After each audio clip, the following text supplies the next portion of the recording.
मनुष्य सहित कौन संघर्ष ही नथिबो। विचार करंतु, जेउठी प्रेम थाए सेठारे कौन संघर्ष मध्य थाए? आपण कहिबे हाँ अवश्य थाए, किंतु आपण टिके विचार कले आपण यह जानि पारिबे जे जो समय रे संघर्ष होई थाए से समय रे प्रेमर विस्मरण हो जाई थाए एवं पुणी इच्छा जागृत होती, अहंकार जागृत हुए, क्रोध जागृत हुए, हेले प्रेम ना, प्रेम जागृत हुए। कारण जो प्रेम जागृत हुए सेठारे समस्त विवाद, समस्त संघर्ष, समस्त कलह नष्ट हो जाई थांती।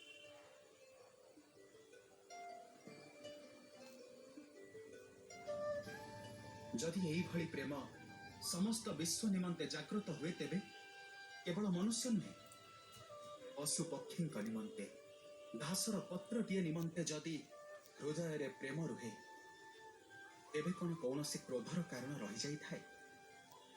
नाई ना, जने व्यक्ति हृदय रे अन्य व्यक्ति जो प्रेमर भावना थाए सही प्रेमर भावना समग्र सृष्टि पाई रहिले ताको करुणा कहा जाई थाए। करुणा अर्थात समग्र विश्व स्वीकार करे